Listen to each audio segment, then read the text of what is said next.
আমি একটু বিড়ি ধরাবো। বাড়ি যে ছিল লম্পটা হাতে করে নিয়ে এগিয়ে এসেছে রাস্তার দিকে। লম্পটা মুখের সামনে তুলে দেখে এ যে সেই আমাদের কচির বাবা। তার মানে দুইজনার সম্পর্ক হলো স্বামী স্ত্রী। যে বাড়ির সামনে ছিল ওই বাড়ির সামনেই নৌকা। লোকটার গলায়, লোকটার মাথায় জোড়া বাস পড়েছে। এ কি, আমার বউকে আমি মা বলি ফেললাম। তামাম তামাম পৃথিবীর মুক্তিগণ তাফসীরে আর এমনি করে মসলার কিতাবের ভিতরে লিখে দিয়েছে। ওগো বাবাজিরা, দেখতে পাওয়া গেল আল্লাহ পাক আল্লাহ তাআলার কোন বান্দা যদি তার বিবিকে মা বলে ফেলে, তার নেকাহটা ফক্স হয়ে যায় আর তার নেকাহটা থাকে না, আবার বিবাহ পড়া লাগবে। ঠিক কিনা? আমার বসিরহাটে শুয়ে আছে বড় মাওলানা আল্লামা রুহুল আমিন সাহেব রহমাতুল্লাহ আলাইহি, নাম শুনেছেন? বসিরহাটে উনি ফতোয়া আমিনিয়া বলে একটা কিতাব লিখেছেন। ওই কিতাবের ভিতরে লিখেছেন যদি কেউ মা বলা লাগবে না, যদি কেউ বিবিকে দেখে বলে আমার বিবির হাত দুটো আমার মায়ের হাতের মতো দেখতে, আমার বিবির চোখ দুটো আমার মায়ের চোখের মতো দেখতে, আমার বিবির জানু দুটো আমার মায়ের মতো দেখতে, এতটুকু যদি কেউ অনুভব করে, আল্লামা হুজুর কিবলা মসলায় লিখেছে ওই বিবি সঙ্গে সঙ্গে তালাক হয়ে যায়। ওই বিবি নিয়ে আর সংসার করা যাবে না। এখন তো বা তালাক কি আর বিবাহ কি এও মুসলমান আস্তে আস্তে ভুলে যেতে বসেছে। ঠিক কিনা? কেন বলছে, আগে দেখতাম আইবুড়ো ছেলে আইবুড়ো মেয়ের সঙ্গে প্রেম করতেছে, আইবুড়ো ছেলে আইবুড়ো মেয়ের সঙ্গে প্রেম করতেছে, ভালোবাসা করতেছে, আগের যুগে যেটা হতো। আর এখন বাবা সীমা লঙ্ঘন করে কি হচ্ছে, এখন দেখতেছি আইবুড়ো ছেলেগুলো 3-4 বাছুরির মাকে নিয়ে পালিয়ে যাচ্ছে। আমাদের সমাজে এরকম আছে। এদিকে মনে হয় এসব হয় না, হয় রাস্তা দিয়ে যাচ্ছে আর বাবা টুকটুকে লাল শাড়ি পরে চাচি ঝাড়ু দিচ্ছে আর বলতেছে, মুসা করিম বলতেছে, চাচি চাচি চাচা বাড়ি আছে। তা বলছে, না তো বাবা তোমার চাচা কাজে গেছে। বলছে, কি বললে ভাবি? যেই শুনেছে চাচা বাড়ি নেই সেই সম্পর্ক ঘুরিয়ে দিয়েছে। তার মানে কি, সুই হয়ে ঢোকবো আর ফাল হয়ে বেরোবো, অসুবিধা নাই। বলছিস কেন, এসো ঘরে এসো। বলছে, না এখান দাঁড়িয়ে দুটো কথা বলি। তো না, ঘরে খাটে বসো, তোমার জন্য একটু পান সাজিয়ে নিয়ে আসি। ও পান সাজিয়ে বলছে, এই নাও পানটা হাতে দাও। তো বলছে, না অনেকদিন পর আমাদের বাড়িতে এসেছো, হা করো, আমি পানটা তোমার গালে দেই। কত বেয়ামি বলতে। আল্লাহু আকবার। মুসলমান, তোমার ঘরে আর পর্দা নেই, পর্দা আউট হয়ে গেছে, সব শেষ করে ফেলেছো। আর যার কারণে এই বেয়াম গুলো, জেনার ব্যবসা, জেনার কারবার সমাজে ছেয়ে গিয়েছে। আপনি জানেন না কি পরিমাণে জেনা ব্যভিচারী চলছে। আর তারপরে মোবাইলের জামানা এসেছে না, মোবাইলের জামানা। ও আল্লাহ, এই মোবাইল কি করেছে ইবলিস শয়তান দেখছে, আমি দূর থেকে কিক করে দেখেছি ওরা আমাকে নেয় না, আমি ডাইরেক্ট কিক করে দেখেছি ওরা আমার সঙ্গ দেয় না, এইবারে আমি ইনডাইরেক্ট কিক করতেছি। তাই ইবলিস শয়তান মাথা মেরে মেরে, ও বাবুজিরা, এই মোবাইল তৈরি করেছে, তামাম পৃথিবী আপনার হাতের মুঠোয় তুলে দিয়েছে। বলতিস নাকি? মোবাইল থাকে মানে তামাম পৃথিবী আপনার হাতের মুঠোয়, খালি পয়সা খরচ করতে পারলেই হয়। ঘোড়ার ডিমের এত অপশন, এখনো পর্যন্ত আমি বুঝতে পারি নিজের কত অপশন আছে। বলছি তাহলে এই মোবাইলে যে কি করতে পারে, এই মোবাইলে আপনার নাম ধরে লিখতেও হবে না, খালি মুখে বলবেন। কি বলবেন? আমি তাজমহল দেখতে চাই, দেখাবে। আমি মদিনা শরীফ দেখতে চাই, দেখাবে। আমি আগ্রা দেখতে চাই, দেখাবে। আপনি যা চাইবেন দিবে। আপনি যদি বলেন আমি ইংল্যান্ড দেখতে চাই, দেখাবে? চিন্তা করতে পারতেছেন? বাড়ির ছোট্ট বাচ্চা কেঁদে কেঁদে সকলকে পাগল করে দিচ্ছে, গলা ভোর চিল্লাইয়ে কাঁদতেছে, বাড়ির কেউ ঘরে দাঁড়াতে পারে না। এক বাচ্চার দ্বারায় এত কান্না শুরু করেছি। ওগো সোনামানিকেরা, দেখতে পাওয়া গেল বোনটা এসে কোলে নেয়, কচি চুপ কর, খাবার খাবি না? খাবো না, মুখে চড়াচ্ছে। মা কোলে নিয়েছে, দুগ্ধ পান করাতে যায়, মায়ের দুগ্ধ গালে নেয় না।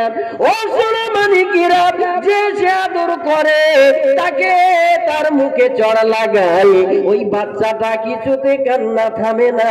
হঠাৎ করে পিতা কাজ করে ঘরে ফিরেছে, বাইক নিয়ে বাড়ি এলো। কি হয়েছে বলে, কচি এত কাঁদে, তাকে থামানো যায় না। বলছে কই কচি কোথায়? কচি এসো এসো এসো। কচিকে নিয়েছে, আরো জোরে চিল্লায়, এত কান্না কাঁদে, বাড়িতে কেউ টিকতে পারে না। ওগো সোনামানিকেরা, এক সময় দেখতে পাওয়া গেল আব্বা পকেট থেকে একটা অ্যান্ড্রয়েড সেট তুলে দিয়েছে বাচ্চারা হাতে। আপনারাই বলুন, ও আর কাঁদবে? একদম আগুনতি পানি দিয়েছে, সারাদিনের কান্না, একটা মোবাইল পেয়েছে, একদম শেষ। ওর খাওয়ার দরকার নেই, গোসলের দরকার নেই, ঘুমানোর দরকার নেই। ও যে এই যন্ত্র পেয়েছে, ও কোন জায়গায় কি করতে হয় সেখানেই হাত দিয়ে বাবা, সেখানেই আঙুল দিয়ে বলতেছে কি, বলছে কার্টুন দাও, কার্টুন দাও। বলতিস নাকি? তাহলে বলার সঙ্গে সঙ্গে দেবে। আর ওইলে বাচ্চা পাগল হয়ে গেছে, মা খানা মাখিয়ে গালে তুলে দিচ্ছে, ও খেয়েই যাচ্ছে। কখন পেট ভরতেছে আর কখন কমতেছে ও বুঝতে পারতেছে না। এ কি ব্যায়াম বুঝতে পেরেছে? কত বড় বিষাক্ত পয়জন, যে যেভাবে ইউজ করেছে তার কাছে সেই রকম বিষাক্ত পয়জনের মতো সবল দিয়েছে। কি বাবু, ঠিক কিনা? তাহলে ছোট্ট ছোট্ট বাচ্চাদের মাথা চিবিয়ে চিবিয়ে খেয়েছে কার্টুনে, বলছি। আর আধঘরে কৈশোর, এইরকম আধঘরে বাচ্চাদের মাথা চিবিয়ে চিবিয়ে খেয়েছে ফ্রি ফায়ার আর পাবজি গেমে। আর যারা যুবক, এই যুবকদের মাথা চিবিয়ে চিবিয়ে খেয়েছে ওই লাইলি খাতুনে। কি প্রেম, কি প্রেম, কি মহব্বত, কিরকম প্রেম? স্বার্থের প্রেম, স্বার্থ ফুরুলেই কেটে পারে। ফোন করে বলছে, তুমি যদি আমার জন্য, আর তুমি যদি আমাকে না ভালোবাসো আমি কিন্তু গলায় দড়ি দেব। আরে বলছে, তুমি যদি আমাকে ভালো না বাসো আমি ট্রেনে গলা দেবো। কি বাপরে বাপ, কি ভালোবাসা, কি মহাব্বত, হ্যাঁ, কি প্রেমে পড়েছে। প্রেমের বিষে ধরছে গো যারে, কি করিবে উঠাই তার গো বিষে, পরাণ যায়, পরাণ যায়, বিষে পরাণ যায় রে। এইরকম প্রেম করা যাবে না। প্রেম যদি করতে হয় ডাইরেক্ট আল্লাহর সঙ্গে প্রেম করুন। দৈনন্দিন 6 বার নামাজ পড়ুন, 5 ওয়াক্ত নামাজ পড়ুন, সাথে সাথে তাহাজ্জুদের নামাজ পড়ুন, 12 মাসের 1 মাস রোজা রাখুন, আল্লাহর আইন কানুন অনুযায়ী চলুন। নিশ্চয়ই আল্লাহর সঙ্গে প্রেম মহব্বত সৃষ্টি হবে। আর প্রেম যদি করতে হয় আল্লাহর নবীর সঙ্গে আপনি প্রেম করুন, নিশ্চয়ই কাজ হবে। আর যদি এই না করতে পারে আপনার এই জীবন বৃথা। যেদিন কবরে যাবেন ওই দিন থেকেই শুরু হয়ে যাবে। কি শুরু হবে? মার। এত পিটন পিটবে, আদা পেশে দেখেছেন? ওরকম আদা পেশা করবে। কারণ আল্লাহ বলবে, তোকে সৃষ্টি করেছি একমাত্র আমার ইবাদত করার জন্য। আর তুই দুনিয়ায় যে ক্যারাম বোর্ড খেলেছিলিস, তুই দুনিয়ায় যে মোড়ের মাথায় 4 জন করে বসে দোয়া করতে, আর একজন লেখে কার কতটা লেখা যায়। এরকম একটা কিছু হয় না? আপনাদের দিকে বোধহয় এসব হয় না। কি খেলা বলেন দিন? জুয়া খেলা, তাস খেলা, জুয়া খেলা। 4 জন দোয়া করতেছে আর একজন কে কত নেকি পায় তাই লিখতেছে। আল্লাহ বলতেছে এই 4 আর 1 5 জন বেড দে, আমি জাহান্নামায় দেবো, একটারও ছেড়ে দেবো না, একটারও ছাড়বো না, 4 জন বেড দিয়ে ঢুকাবো। হ্যাঁ 786 92 এ লাগাও রে মোবাইল নাম্বার, ধরবে মদিনার সেন্টার। যেরকম সুবহানাল্লাহ, আরো একটু জোরে বলুন সুবহানাল্লাহ। এর ভিতরেই মোবাইল নিয়ে আমি কথাগুলো লিখেছি, দেখেন তো কেমন হয়। 786 92 এ লাগাও রে মোবাইল নাম্বার, ধরবে মদিনার সেন্টার। নেটওয়ার্ক বিজি হয় না কভু, নেটওয়ার্ক বিজি হয় না কভু, এমনই তার টাওয়ার, ধরবে মদিনার সেন্টার। যেরকম সুবহানাল্লাহ। তুমি নিশুতি রাইতে চুপি চুপি উঠে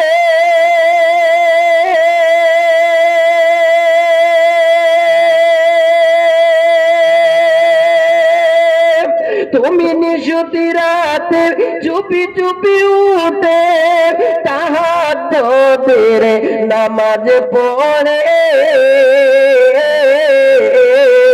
দুহাত তুলে করো দুআ মাবুদ আল্লাহর দরবারে, ওই মালিক আল্লাহর দরবারে।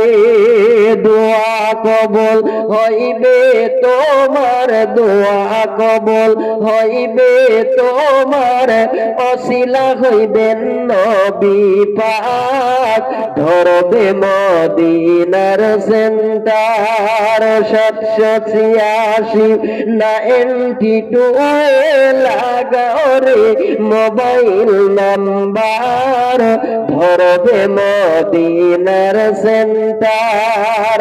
নেটওয়ার্ক বিজি হয় না কবু, নেটওয়ার্ক বিজি হয় না কবু, এমনই তার টাওয়ার, ধরবে মদিনার সেন্টার। আল্লাহুম্মা সাল্লি আলা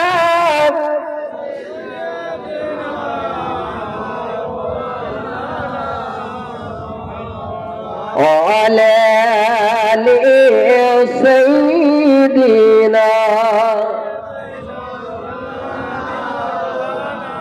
ও সোনা মানিকেরা, আমি যে কথা কইতেছিলাম, তাহলে নামাজ কবুল হওয়ার জন্য আগে আমাকে পাক হতে হবে, তাই না? আমাকে তাসকিটালে হবে না, সুদের কারবারে ইঙ্গিত পর্যন্ত করা যাবে না। ও বাবুজিরা, আমাদের এমনি করে নারীদের পর্দায় রাখাতে হবে, আর সেই সাথে সাথে ও বাবুজিরা হালাল রুজি অন্বেষণ করা লাগবে। আমাদের মধ্যে যদি এইগুলো হয়, তাহলে আমাদের কোনো ইবাদত আমাল আল্লাহর দরবারে কবুল হইবে না। ও শোনো মানিকেরা, ওই যে জেলে ও বলতেছে কি করে হয়ে গেল, আমি আমার বিবিকে মা বলে ফেললাম, ইস কি করব কি করব।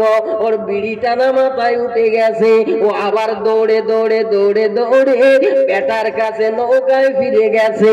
খোকা, ওরে আমার বেটা, কি ব্যাপার কি ব্যাপার, তোর মাকে আমি মা বলি ফেলেছি বাবা, একবার দেখ রে দেখ, আমাদের নৌকাটা তো সরে নাই, আমরা 2 ঘন্টা দাঁড় টেনেছি, আমাদের নৌকা যে জায়গায় থাকার কথা সেই জায়গায় আছে বাধা, আমাদের নৌকা তো 1 চুল পরিমাণে সরে নাই। কারণটা কি?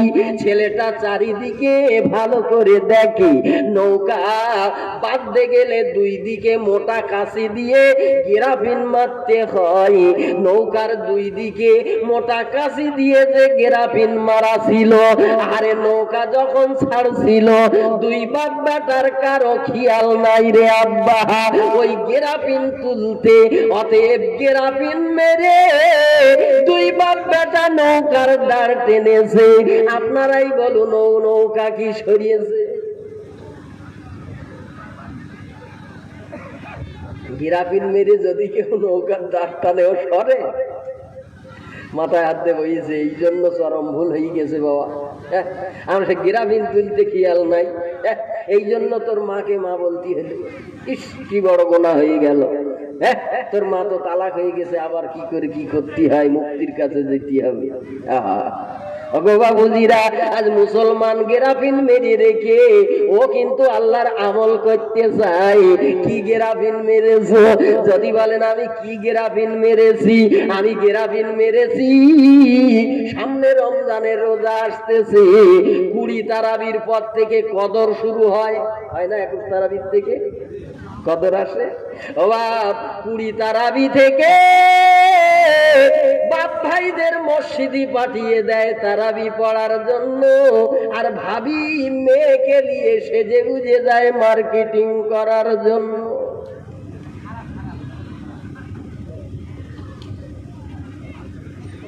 আমার কথা কেটে দেওয়া যাবে না, আমার কথা কাটতে পারবেন না, তবে সব ফ্যামিলিতে নয়, তবে মুসলমান ফ্যামিলিতে এসব চলছে। হ্যাঁ, রমজান মাসে বাপ গেছে তারাবি পড়তে, খতম তারাবি 5 ওয়াক্ত নামাজ পড়ে পড়ে কপালে দাগ করে ফেলেছে, আর আমার হালাল অর্থ নিয়ে আমার বউ আর আমার বেটি কায়দা করে সেজেছে। কি সেজেছে? ওরে বাপ রে বাপ।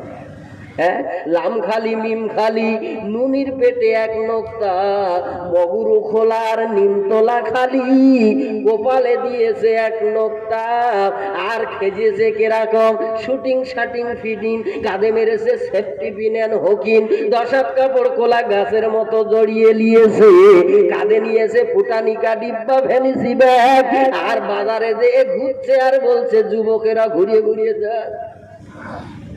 বলছি আমার কি সুন্দর লাগতেছে, ঘুরিয়ে ঘুরিয়ে দেখ। আর মাঝে মাঝে মেয়ের সঙ্গে গল্প করছি, আমি যদি সেজি গুজি এখনো বার হই, কেউ বলবে না তোর মতো একটা সায়না মেয়ে আছে। কত বড় জালিয়া, কত বড় জালিয়া!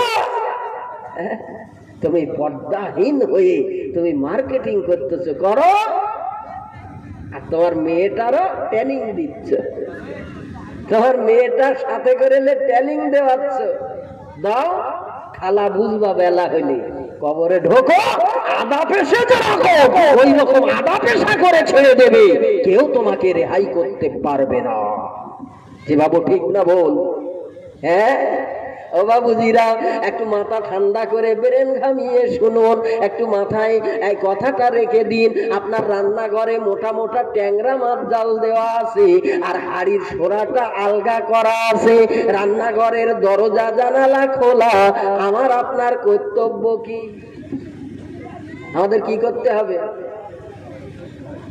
এর সঙ্গে এর সঙ্গে একবার দরুদ শরীফ আল্লাহুম্মা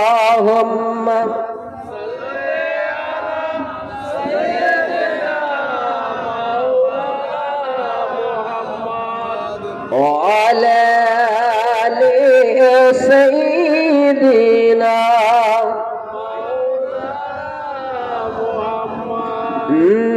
নূরে মুহাম্মদ রসুল আরবি নবীদের সরদার, জিবরাইল চুমে যার দরবার, নূরে মুহাম্মদ রসুল আরবি নবীদের সরদার, জিবরাইল চুমে যার দরবার,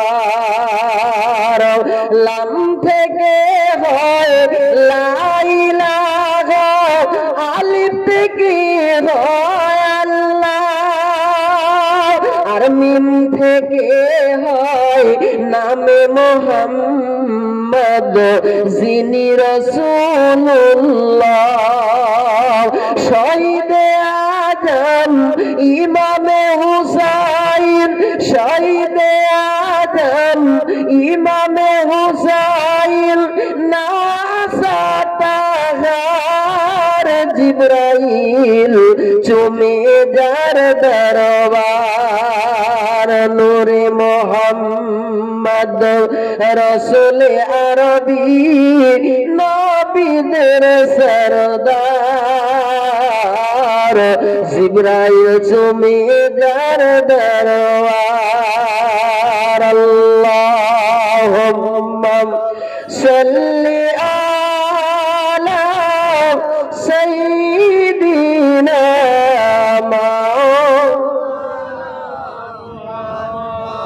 وعلى آل سيدنا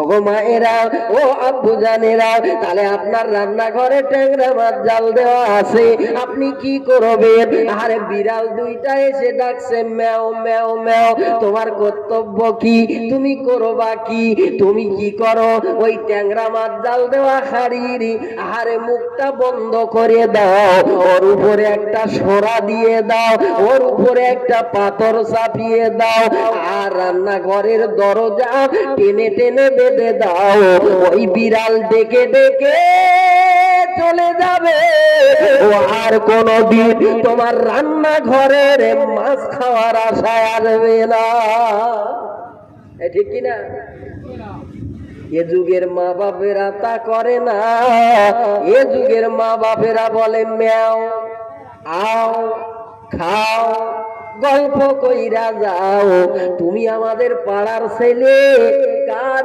ভয়ে পাও আও কুছ বুঝতে পারতা হ্যাঁ যার বাড়ি মেয়ে ছেলে আছে যার বাড়ি যুবতী মেয়ে আছে তার বাড়ির বাবা নিত্য নতুন কুটুমের আবির্ভাব বুঝলেন আবার কেউ এসে বলছে একটু ধরম কুটুম করবো তোমার সঙ্গে একটু ধরম কুটুম করবো যতদিন সায়না মেয়ে আছে ততদিন ধরম কুটুম চলবে তারপরে আর চলবে না তার বাড়ি যুবতী মেয়ে আছে তার বাড়ি কুটুমের অভাব নাই তার বাড়ির সামনে কেরাম বোর্ড খেলে তাস পিটায় তাল গাছে ঢিল মারে আর গাধার মতো চেঁচায় যদি ট্যাংরা মাছটা একটু বাইরে বার হয় ও মা গো তোমার হাড়ির সোরাটা বন্ধ করিয়ে দাও তার মানে তোমার মেয়ের গাইডটা তুমি লাও তোমার মেয়েকে বেপরদায় বাইরে বার হতে দিও না যদি তোমার মেয়ে বাইরে বার হয় তুমি মরে শান্তি পাইবা না কারণ রাসূল বলেছেন আদ-দাউসুলা ইয়াদখুলুল জান্নাত আমি মিরাজের রজনীতে ওই জান্নাত জাহান্নাম পরিভ্রমণ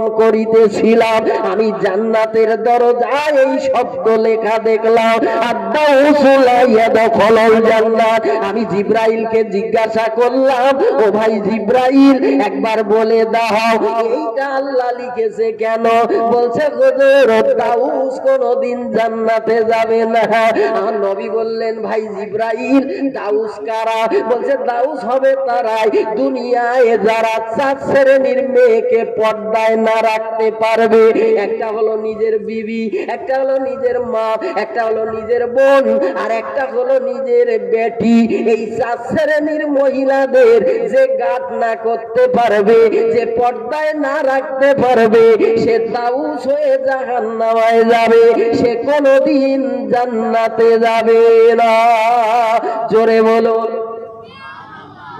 সুবহানাল্লাহ একটু টেস্ট করলাম 12টা বেজে গেছে তো আপনাদের 12টা বেজে গেছে তাই একটু টেস্ট করে দেখছিলাম বুঝলেন তো আওয়াজ শুনছেন না আওয়াজ শুনতেছেন আওয়াজ শুনলে হবে না আব্বা আওয়াজ শুনতে হবে আওয়াজ যদি শুনি তাহলে শোনার মতো শুনতে হবে একজনের নাম হচ্ছে আতর আলী কি বললাম আতর আলী নাম রেখেছে আতর আলী কিন্তু পাগলা পানি আর বিড়ির গন্ধ ঠেলায় ওর সাইডে যাওয়ার কায়দা নেই এই মুসলমান মদ খায় না পাগলা পানি টানে না?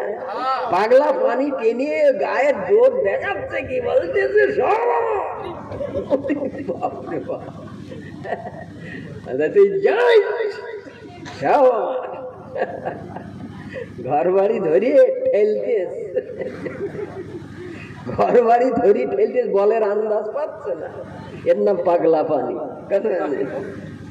এখন বাবা আতর আলী নাম রেখেছে, আতর আলী, আতর মানে সুগন্ধি, আর আলী মানে বড়, বড় সুগন্ধি যাচ্ছে। না না না, এর মতো দুর্গন্ধি আর কেউ নাই, ও সাইডে যাওয়ার কায়দা নাই। গ্রামের লোক তো কেউ ভালো বলে না, সব দেখে টিটকারি করে, কত রকম কথা বলে, কথা। আর ওর স্ত্রীটা বড় আবেদা, পাঞ্জেগানা নামাজি, একটা বেটা মাদ্রাসায় ভর্তি করে দিয়েছিল, আলেম পাশ করে বাড়িতে এসেছে। দুই বাপ বেটা রাস্তা দিয়ে যাচ্ছে নামাজিরা, ওর বেটা তো আলেমে দিন হয়ে এসেছে, সালাম দিচ্ছে, মোসাফা করছে, ভালো মন্দ জিজ্ঞাসা করছে। আতর আলী হাত বাড়িয়ে দিচ্ছে, আতর আলীর হাতে কেউ হাত দেয় না। আচ্ছা বলুন, ওর একটু আধা রাগ হবে? বিশাল রাগ হচ্ছে। বলে আমার ছেলে, তাকে সবাই ইজ্জত করে, তাকে সবাই সম্মান করে, কিন্তু আমাকে কেউ করে না। হ্যাঁ, ছেলেটা পেয়েছিলি কোথায়? ছেলেটা কদিন বাবা দিনের খেদমতে বাইরে গেছে, বাড়িতে নাই। আতর আলী ঘুরতে ঘুরতে ছেলের রুমে যেয়ে হাজির হয়েছে, দেখে আল্লাহ বড় বড় জামা ঝুলানো আছে, ছেলের পিরহান, জুব্বা জামা সব আছে, পাগড়ি আছে, টুপি আছে। এখন আতর আলী ওই ঘরের ভিতরে দাঁড়িয়ে দাঁড়িয়ে ভাবতেছে, আর বলতেছে কি জানেন? বলছে, ও এই জন্য আমার বেটাকে সবাই ইজ্জত সম্মান করে, এই বড় বড় জামা গায়ে দেয়, মাথায় পাগড়ি বাঁধে, এই জন্য ইজ্জত করে। দাঁড়া, আজ একটা কাজ করব। আতর আলী করেছে কি, বড় এক জুব্বা গায়ে খাটিয়েছে, অন্য ছেলের জুব্বা, বড় জুব্বা জামা গায়ে খাটিয়েছে, মাথায় পাগড়িটা কায়দা করে বেঁধে নিয়েছে, বেঁধে নিয়ে বড় হুজুর সেজে বাবা বাইরে বার হয়েছে। গ্রামের লোকেরা বলতেছে, দেখ রে দেখ, বিড়ালের গলায় ফুলের মালা, কুত্তার গলায় ফুলের মালা, একই আতর আলীর শোভা পায়।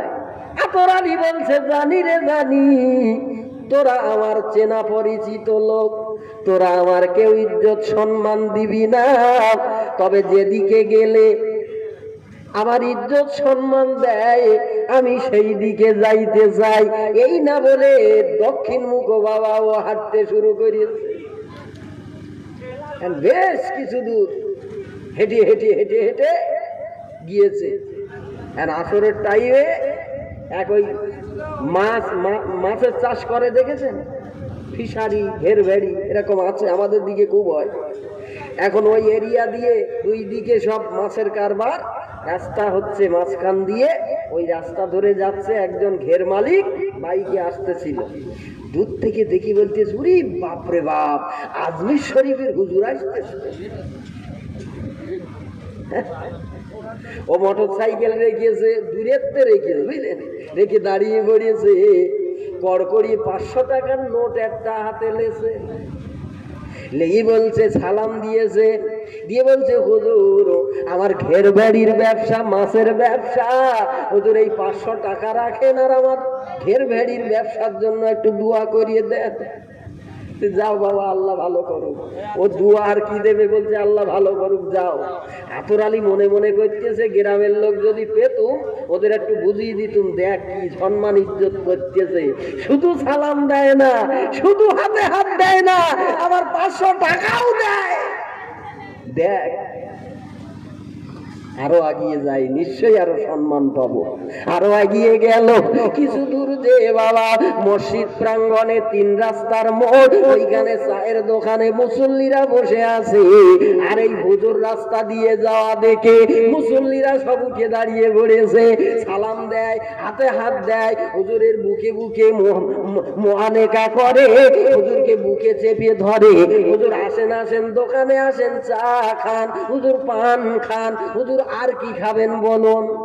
তরদা রয় না, আতর আলী বিশাল খুশি, আনন্দে আটখান হয়ে গেছে। বলছে গ্রামের লোক যদি একটা দেখা পেত নিশ্চয়ই বড় ওকে আঙুল দিয়ে বুঝিয়ে দিত, কাউকে পাই না। এখন এই করতে করতে ও তো ফুলে বিশাল মোটা হয়ে গেছে, সবাই ইজ্জত সম্মান করতেছে আর ও ফুলে ফুলে মোটা হয়ে যাচ্ছে, বুঝেছেন? আল্লাহর কুদরত, মাগরিবের টাইম হয়ে গিয়েছে আর মুয়াজ্জিন আযান হেঁকে দিয়েছে। আতর আলী মনে মনে বলতেছে, আল্লাহ আযান হইল, একটু পরে হলেই ভালো হইতো, আমি এখান থেকে চলে যাওয়ার পরে আযান হলেই ভালো হইতো। তার মানে মাল কলে ভরে গেছে, ওর নামাজ পড়তে হবে, ও তো জীবনে নামাজ পড়ে না। বিবি মাঝে মাঝে বলতো, ছেলেটা মাওলানা পড়তেছে, একটু নামাজ পড়ো, তুমি একটু নামাজ পড়ো। আতর আলী বলে, তুই সব বলবি, নামাজ পড়ার কথা বলবি না। কারণ হাসেরা তবু পাশা উবুড় করিয়ে ওই যে পুকুরি ডুব মারে, ও তবু কিছু পায়। আর যারা মসজিদে পাশা উবুড় করে ওরা কি পায়? ও তো জনম বাকি ব্যবসা। ও কথা আমার বলবি না, ও কথা বলবি না, সব বলবি, নামাজের কথা বলবি না। এরকম শুকনো বেঈমান আছে না নাই সমাজে? যারা নামধারী মুসলমান অথচ নামাজ নাই তাদের, তাদের ভিতরে নামাজ নাই। আমি এদের নাম দিয়েছি শুকনো বেঈমান। কারণ ও আবার মোড়ের মাথায় দিয়ে গল্প ছানতেস, কি বলেন দেখেন, বলতে নামাজ পড়ি না পড়ি ইমান ঠিক আছে। বাপরে বাপ, বলতে নামাজ না পড়লে কি হবে, আমার ইমান ঠিক আছে।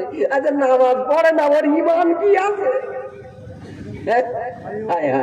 এত বড় শুকনো বেঈমান, এত বড় জাদিয়া, তুমি নামাজ পড়ো না, তুমি আবার বলছো তোমার ইমান ঠিক আছে। তুমি মরো, আজাফে চাপে আসবে তোমার কবরে ঢুকলে, যাও বুঝতে পারবা। ঠেলার নাম বাবাজি। আতর আলী কলে পড়ে গেছে। এখন মুসল্লিরা বলছে, হুজুর চলে চলেন, বলছে চলো। ওযু তো করতে জানে না, যাহাই করে হাত পা মুখ ধুইয়ে উঠে মসজিদের এক কোণে যেয়ে চুপ মেরি বসে রয়েছে। আযান শেষ হয়ে গেল, ওগো সোনা মানিক, আযান শেষ হয়ে যাওয়ার পরে এইবার সবাই কাতারে দাঁড়িয়ে গেছে, কিন্তু ইমাম সাহেব নাই। আর মুসল্লিরা বলতেছে, হারা মুয়াজ্জিন সাহেব, ইমাম সাহেব কই? তো জানো না, কাল জুমার দিন গেছে, আজ শনিবার, তার ছুটির দিন, সে তো বাড়ি গেছে, আজ ইমাম সাহেবের ছুটি। তা মুসল্লিরা বলতে ভালো হইল। তার মানে বলছে আজ একটা বিদেশি হুজুর পেয়েছি, ওই হুজুরের পিছনে আজ নামাজ পড়ো। বলছি খুব ভালো হয়েছে, আমাদের কপাল ভালো, আজ বিদেশি হুজুরের পিছনে নামাজ পড়বো। আর হুজুর শুনতেন না, শুনতেন না, হুজুর কানে শুনতেছে, আর কই যে যেটুক কান পানি ছিল সব ফেল হয়ে গেছে। আল্লাহ ইজ্জত সম্মান তো খুব দিলে, আর এইবার যে মরণ কলে ফেলতেছ, আল্লাহ আমি কি করবো, মার খেয়ে বাড়ি যেতে। আর মুয়াজ্জিন সাহেব এসে বলতেছে, হুজুর হুজুর হুজুর, কি এই বাবা?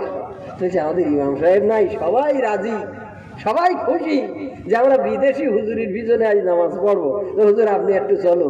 বলছে না বাবা, আমি আমি নামাজ পড়াবো না বাবা, তুমি মুয়াজ্জিন সাহেব তুমি পড়িয়ে দাও, আমি তোমার ইজাজত দিচ্ছি, তুমি পড়াও।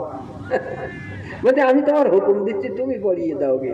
কেন হুরুস পুরুষ হয়ে সামনে গিয়েছে, এই যে বলছে হুজুর নামাজ পড়াবে না বলতেছে। আর মুসল্লিরা বলতেছে, খাঁটি পীর চিনিস? যে খাঁটি পীর হবে সে কোনোদিন সামনে আসতে চাই না, বলছে হুজুরে ধরিয়ে দেয়। দু তিনজন আছে, একজন বাবা কোমর বেঁধে পাজা মেরি ধরিয়েছে, আর দুজন দুই পেকরে ধরিয়েছে, হুজুরের জমিন ছাড়া করিয়ে উঁচিয়ে নিয়ে গিয়েছে, এসে যায় নামাজের মশলায় দাঁড় করিয়ে দিয়েছে। বলছে তাকবীর দাও। হুজুর জনমের মোড়া মরিয়েছে।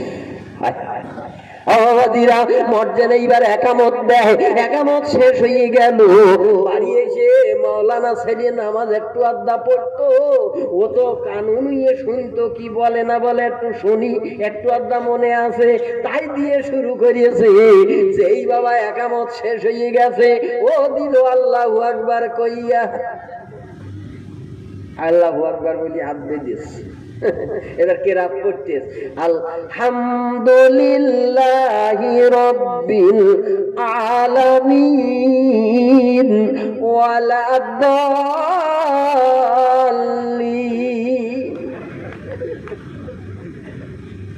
কুল আউযু বিরাব্বিন নাস মিনাল জিন্নাতি ওয়ান নাস। মাঝখানে বিশাল বিশাল ফাঁক। আল্লাহু আকবার। এখন ডাইরেক্ট রুকুতে চলে গেছে। এখন নামাজিরা রুকু তাসবিহ পড়তেছে আর মনে মনে ভাবতেছে আল্লাহ জীবনে এত নামাজ পড়েছি, আল্লাহ এইরকম নামাজ তো জীবনে পড়িনি। যারা খুব হুজুর পাগল মতো তারা মনে মনে কি ভাবতে জানেন, বলছে হুজুর হয়তো বাকিগুলো বাতিনি ভাবে পড়িতেছে। তো যাই হোক অন্তত নামাজটা পড়িলেই তারপর নাই যাই হবে। এখন রুকুর থেকে উঠে সেজদায় চলে গেছে। সেজদায় যেয়ে আতর আলী আর মাথা তোলে না, বলছি বড্ড চলকুনি, শুদ্ধ হুজুর হুজুর করবে, শুদ্ধ হুজুর হুজুর করবে। আর সামনে যেরকম দাঁড় করিয়ে দেছ ওইরকম চুলকুনি মরুক, আমি আর আল্লাহু আকবার বলবো না। এখন ওই সেজদায় থাকাকালীন ওই পায়ের তলা দিয়ে পিছন দিক দিয়ে দেখতেছে দৃশ্যটা কি, বুঝেছে কি চলতেছে দেখেছে। এখন পিছন দিক তাকিয়ে তাকিয়ে দেখে মোল্লার বাচ্চারা সব মাথা নুইয়ে দিয়ে রেখেছে, কেউ মাথা তোলে না। আতর আলী বলতেছে এর চাইতে বড় সুযোগ আর পাবো না, বুঝলি। ও আস্তে আস্তে উঠেছে, পা টিপে টিপে টিপে টিপে টিপে টিপে মসজিদের বাইরে চলে গেছে। বলতে হ্যাঁ শুধু দেখলেই হুজুর হুজুর করবা, দাঁড়াও আজ বিষ মারতেছি, দাঁড়াও আল্লাহু আকবার বলবোই না তো। এখন বলুন ও বাবাজিরা, আপনি সেজদায় আছেন, ইমাম যদি আল্লাহু আকবার না বলে মাথা তুলবে? কেউ তুলবে? যদি আমাদের মেম্বার যেই বলে এই তোরা মাথা তোল, তুলবে? যদি আমাদের পিএমএসি বলে মাথা তুলতে হবে, তুলবে না? মাথাটা দিয়েছি মালিকের জন্য, এ মাথা অন্য কেউ তুলতে পারবে না যতক্ষণ না মালিকের নাম না নেওয়া হবে, যতক্ষণ আল্লাহু আকবার শব্দ না বলা হবে ততক্ষণ মাথা উঠবে না, ঠিক কি না? এখন দীর্ঘ সময় চলে যাচ্ছে, মুসল্লিরা বলছিস আল্লাহ কি হুজুরির পাল্লায় পড়লাম, বলছিস এ কি নামাজ, এ কি নামাজ, এ সেজদা লম্বা হয়, তা এ কি লম্বা সেজদা, 5 মিনিট 10 মিনিট কেটে যাচ্ছে কিন্তু মাথা তুলছিস না, ব্যাপারটা কি, কারণ নাকি? মর্দে নত ব্যাপারটা একটু বুঝতে পারছিস যে খারাপ ভাব লাগতেছে, ও তবুও মাথা চলবে না, পাকা নামাজি তো মাথা সেজদায় রেখে এইরকম দেখতেছে, বুঝেছেন? মাথা রেখে দেখতেছে যে সামনে হুজুর আছে কিনা। এখন তাকিয়ে দেখে ময়দান ফাঁকা, কি সর্বনাশ। ও বাবা উঠে দাঁড়িয়েছে, দাঁড়িয়ে বলতেছে ওরে মুসল্লিরা মাথা তোলো, মাথা তোলো, আর এমন করিয়ে মাথা রেখো না, সে হুজুর চলে গেছে, এখন এরা তো কেউ মাথা তোলে না। কেটা কি বলতেছে, কার কথা কেলে, এরা কেউ মাথা তোলে না। আর মর্জন বুঝতে পেরেছে ও সামনে ইমামের জায়গায় যাইয়ে ও সেজদায় পড়ি, ওখান থেকে আল্লাহু আকবার বলি মাথা তুলিয়েছে, আর যেই আল্লাহু আকবার বলিছে সব মাথা তুলিয়েছে। তুলে তাকিয়ে দেখে মর্জন সামনে, বলছে এই তুই ওখানে কেন, সে হুজুর কই? বলছে ওই জন্য থেকে কখন তো বলতিস মাথা তোলো, মাথা তোলো, তোমরা কেউ মাথা তোলো না, এ হুজুর নামাজ খিচুড়ি পাকাই দিয়ে হাঁটা করিয়েছে আর তোমরা এখনো মাথাতে রেখেছো। কি গো, আমাদের দশা, আমাদের সমাজ, আমাদের সবকিছু এখন এইটা হয়ে যাচ্ছে। ইবলিস এসে আমাদের সংসার ঘুটে দিয়ে যায়, কোনটা গোনার কোনটা নাকি আমরা বুঝতে পারি বাবা। আমাদের সে জ্ঞান আছে, কিন্তু জ্ঞান থাকার পরেও আমরা গোনা থেকে বিরত থাকতে পারি না। তার মানে হলো আমাদের মধ্যে মূর্খতা প্রকাশ পাইয়াছে। ওরে আব্বা, এই সমাজ জাগ্রত করতে গেলে দিন চর্চা করা লাগবে, এলমিয়াত অর্জন করা লাগবে। আপনি যদি এলম চর্চা করতে পারেন তাহলে আপনার নামাজ কবুল হবে, নচেত নামাজ কবুল হবে না। আল্লাহুম্মা সাল্লি আলা সাইয়্যিদিনা মাওলানা মুহাম্মদ ওয়া আলা আলিহি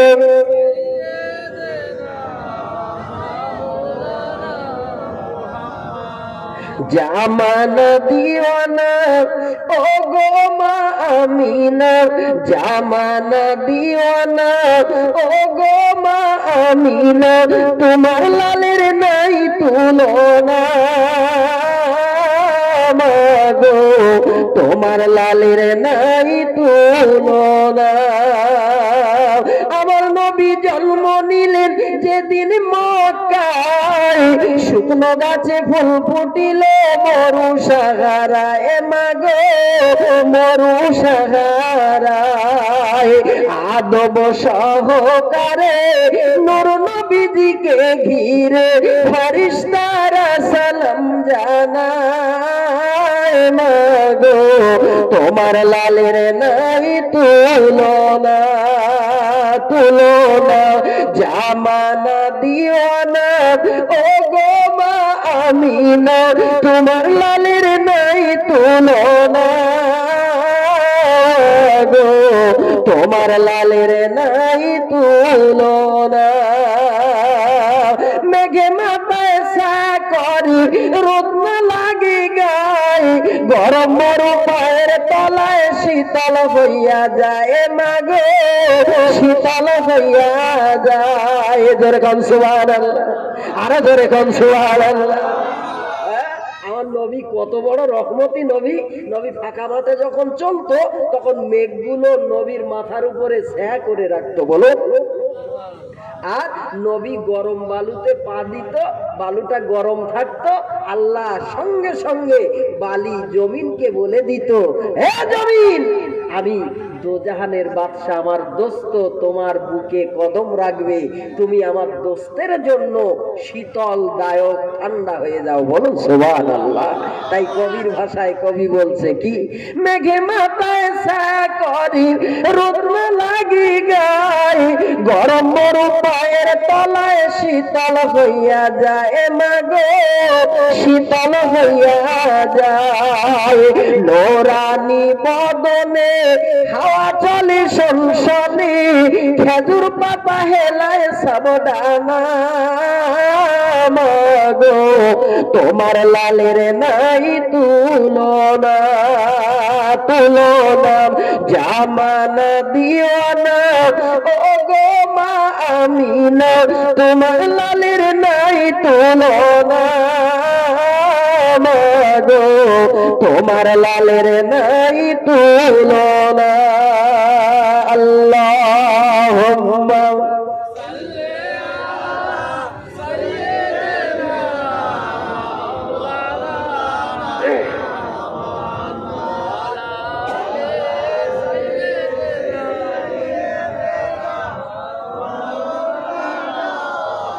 আমার নবীর নামাজ কেমন ছিল হাদিস পাকে এসেছে। আমাদের দিকে সূর্য গ্রহণ লাগে না মাঝে মাঝে? আমরা তো দেখি কেউ থালায় পানি নিয়ে দেখি, কেউ আবার চোখে গগজ খাটিয়ে দেখি, আবার কেউ কেউ বলি দেখ কতটা গিলে খেয়ে ফেলেছে।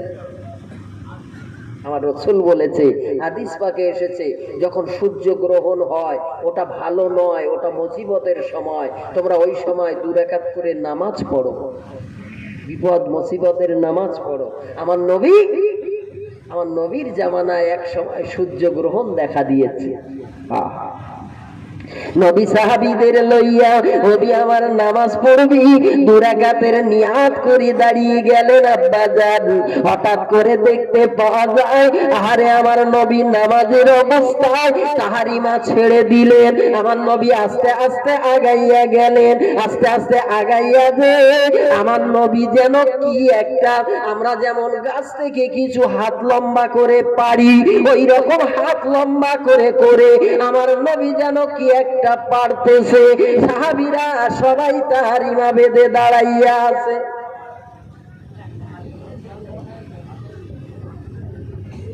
সবাই তাহারিমা বেঁধে দাঁড়িয়ে আছে, হতভম্ব হয়ে গেলেন।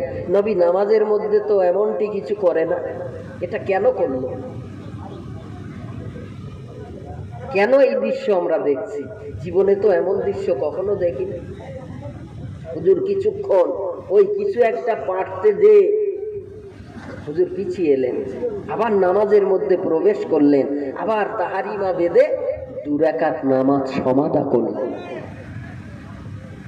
নামাজ শেষ হয়ে যাওয়ার পরে সাহাবীরা নবীকে প্রশ্ন ছুড়ে দিলেন, আসসালাতু আসসালামু আলাইকা ইয়া রাসূলুল্লাহ ইয়া হাবিবাল্লাহ।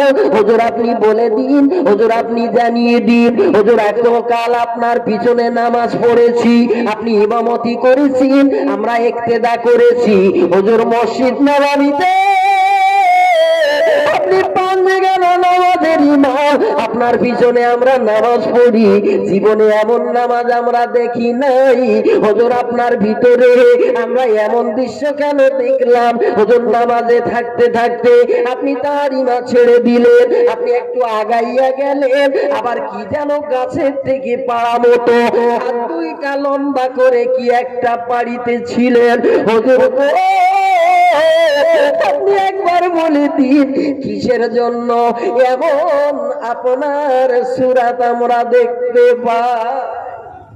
আমার নবী মুচকে মুচকে হাসে, আর আমার নবী কয়, বাবা সাহাবীরা তোমরা শুনে রেখে দাও, তোমরা জেনে রেখে দাও, আমরা যখন নামাজের তাকবীর তাহরিমা বেঁধে আমরা যখন নামাজ পড়িতেছিলাম, হঠাৎ করে আমি তাকিয়ে দেখি আমরা যেন আল্লাহর জান্নাতের ভিতরে নামাজ পড়িতেছি।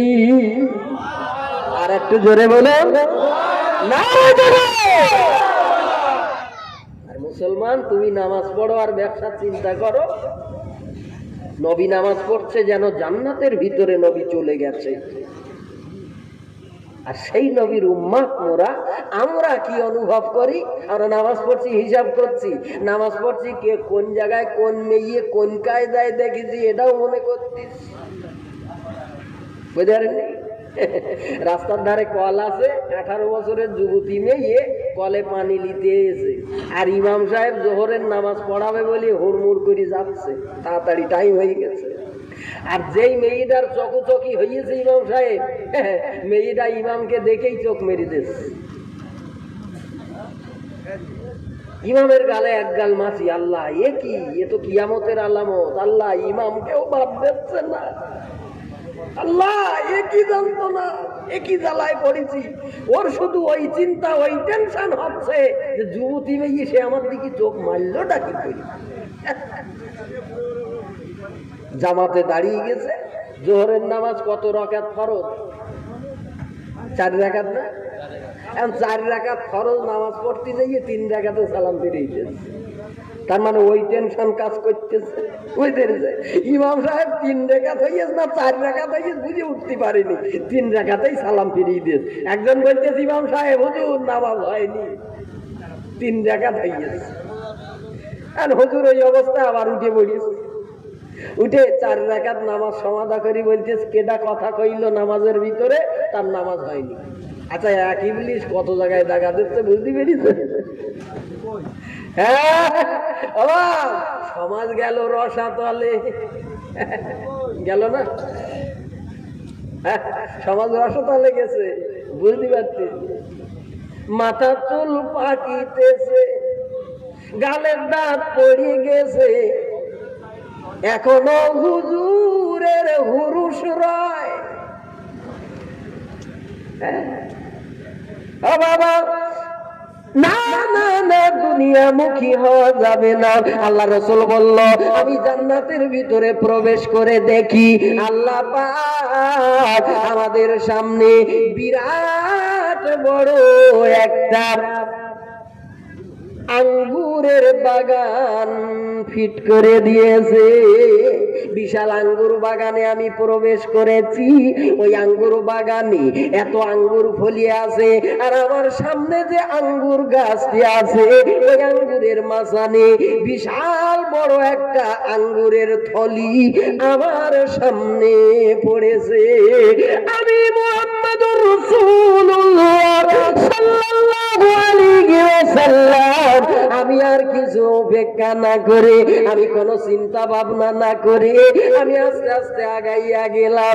আমি আগাইয়া যে ওই আঙ্গুরের থলিটা পারবো বলে আমি হাত দুটি বাড়িয়ে দিয়েছি। আজগবি একটা আওয়াজ চলে এলো, ও আল্লাহর দোস্ত, ও আল্লাহর পয়গম্বর, আপনি আঙ্গুরে হাত দিবেন না। ওই আঙ্গুর যদি আপনি হাত দিয়ে ছেড়ে এক্ষুনি কিয়ামত শুরু হয়ে যাবে। হুজুর, এক্ষুনি কিয়ামত শুরু হয়ে যাবে। হুজুর, আপনি অপেক্ষা করুন, আপনার জন্য এই জান্নাতের বাগান সমূহ অপেক্ষামান থাকবে। হুজুর, আপনি পাবেন।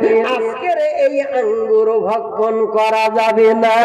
নবী বলে, সাহাবীরা আমার নিয়ত ছিল ওই আঙ্গুরের থলিটা পেড়ে আমি যদি নিয়ে আসিতে পারিতাম, তোমরা সবাই খেয়ে উদার পূর্ণ করতে পারতে, আঙ্গুর শেষ করতে পারতে না। জোরে জোরে বলুন সুবহানাল্লাহ। মদিনা মদিনা আশিক মুমিনের ঠিকানা, মদিনা মদিনা আশিক মুমিনের ঠিকানা। দিদার চেয়ে কাঁদো তোমরা, দিদার চেয়ে কাঁদো তোমরা, হও না নবীর দিওয়ানা। মদিনা মদিনা আশিক মুমিনের ঠিকানা, মদিনা মদিনা আশিক মুমিনের ঠিকানা। আল্লাহুম্মা সাল্লি আলা সাইয়্যিদিনা। কটা পর্যন্ত হবে আমি সেই হিসাবে এখন 12:30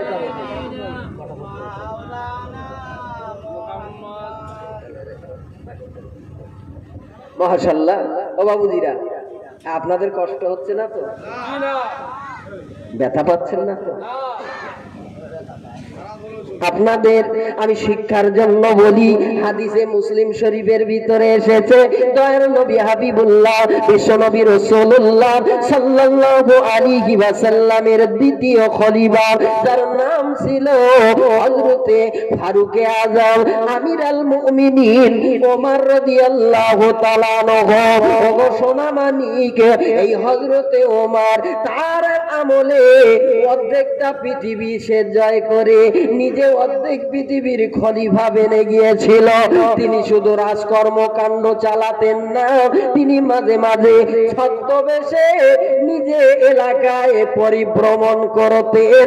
কে কত বেশি আল্লাহর কোরআন আর নবীর হাদিস অনুযায়ী আমল করছে এটা দেখবার জন্য সবাইকে পাহারা দিতেন। জোরে জোরে কোন সুবহানাল্লাহ। ওমর শুধু রাজ্য চালাতেন না, দেশ চালাতেন না, ছদ্মবেশে বেরিয়ে পড়তেন। কে নামাজ পড়ছে, কার খাওয়া হয়েছে, হয় নাই, এগুলো তদন্ত করতেন। হযরত ওমর একদিন যাইতে হঠাৎ করে হাঁটতে হাঁটতে একদিন বাবা পাহাড়িয়া এলাকায় প্রবেশ করেছে। পাহাড়ের গিরিপথ ধরে হযরতে আমিরুল মুমিনিন হাইটা হাইটা যায়। হঠাৎ করে দেখতে পায় একটা কালো বরকা পরহিত অবস্থায় একজন বীরাঙ্গনা নারী ওমর যে রাস্তা দিয়ে যায় ওই রাস্তা দিয়ে ওই মহিলা টুকটুক করে আগাইয়া আসিতেছে। ওমরের মনে মনে অনুশোচনা হচ্ছে, আবার মনে মনে রাগও হচ্ছে। কেন? একটা মহিলা ফ্যানটা ঘুরিয়ে দেন। একজন মহিলা আরে সে জনমানব শূন্য এলাকায় একা একা বিচরণ করে বেড়ায়, তার এই দিলে কি ভয় নাই? তার এই দিলে কি ভয় নাই? কারণ মেয়ে ছেলে মানুষ একা একা ঘোরা খারাপ জিনিস না বাবা? ওমার দেখেই বুঝে ফেলেছে এ তো খারাপ না। ওমার যত যায় মেয়েটাও তত আগায়, ওমারের দিকে আগিয়ে আসে। সেই মেয়েটা আমাকে চেনে না নাকি? নিশ্চয়ই আমাকে চেনে না, জানে না। কারণ আমাকে যদি জানতো ও হয়তো থমকে যেত, সাইড কাটতো, কিন্তু আমাকে জানে না। আস্তে আস্তে আগাইয়া এসে মেয়েটা বাবা সালাম দিয়ে দাঁড়াইয়া যায়। ওমার সালামের জবাব দিলেন। ও বাবাজিরা, সালাম দেওয়া সুন্নাত, আর জবাব দেওয়া কি? সালামের জবাব দেওয়া কি বাবা? ওয়াজিব। সালাম দেওয়াটা সুন্নাত, কিন্তু আপনাকে জবাবটা অবশ্যই দিতে হবে, তার কান পর্যন্ত যেন পৌঁছায়। কারণ 5টি হক আমার রসুল রেখে গেছে মুসলমান হিসাবে। মুসলমানের জন্য এই 5টি হক কি? قال النبي صلى الله تعالى عليه وسلم رد السلام وتشميت العطش وإعادة المريض وفائز الجنائز وإضافة الدعوات الكما قال عليه تسليم ومحبوبان وشنار মানিকেরা, মুসলমানকে দেখলেই সালাম দেবে। কে বলেছে? আমার নবী বলেছে। মুসলমান যদি মুসলমানের সামনে হাসি দেয়, আমাদের অনেক সময় হাসি ওঠে না, তা হাসি ফেললে কি বলতে হয় না? একটা আল্লাহ শুকরিয়া আদায় করতে হয়। কি বলতে হয়? আলহামদুলিল্লাহ। আর যখনই বলবেন, পাশে যারা বসে থাকবে তারা একটা শব্দ তার উত্তরে বলবে, ওটাই হক আদায় করতে হবে আপনার। ইয়ারহামুকুমুল্লাহ, এটা বলতে হয় না? তাহলে 2 নম্বর গেল। 3 নম্বর বলছে, যদি তোমাদের সামনে মাইয়েত হাজির হয়, কেউ যদি মারা যায়, তুমি তার জানাজায় যাইবা, এটা তোমার হক।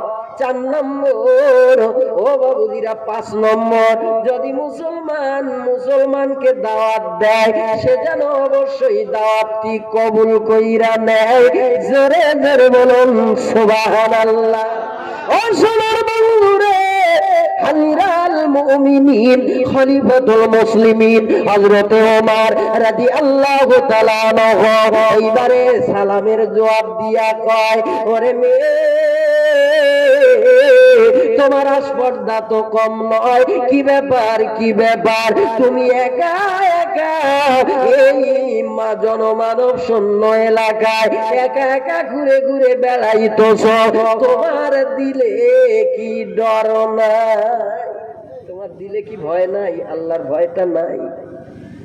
তুমি জানো না, হিংস্র প্রাণী মতো কিছু যুবক নওজোয়ান আছে, কিছু যুবক ছেলে আছে, তারা তোমার ইজ্জত হরণ করবে তোমাকে একা পেয়ে। তুমি জানো না? বলছে, জানি রে জানি। ও প্রতীক, ওরে প্রতীক, একটিবার শুনে রেখে দাও, একটিবার জেনে রেখে দাও, আমি তোমাকে বলিতেছি, না না না না না না না না না না, আল্লাহ পাক আল্লাহ তাআলার কোরআন আমার ভিতরে আছে, নবীর হাদিস আমার মধ্যে আছে। আল্লাহ তো কোরআনে বলেছেন, ওয়ালিমান খাফা মাকামা রাব্বিহি জান্নাতান।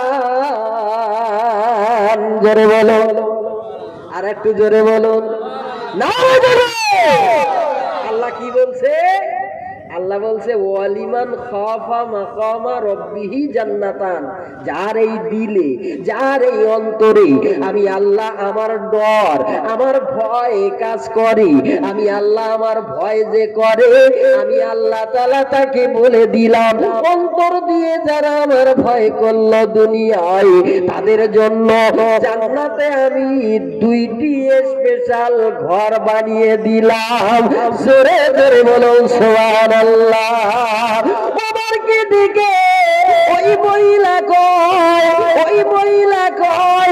ওরে পথিক, তুমি তো মূর্খ মানুষ, তোমার কোরআনের জ্ঞান নাই, তোমাকে কি আর বলবো, তোমার সঙ্গে আর কি কথা কইব।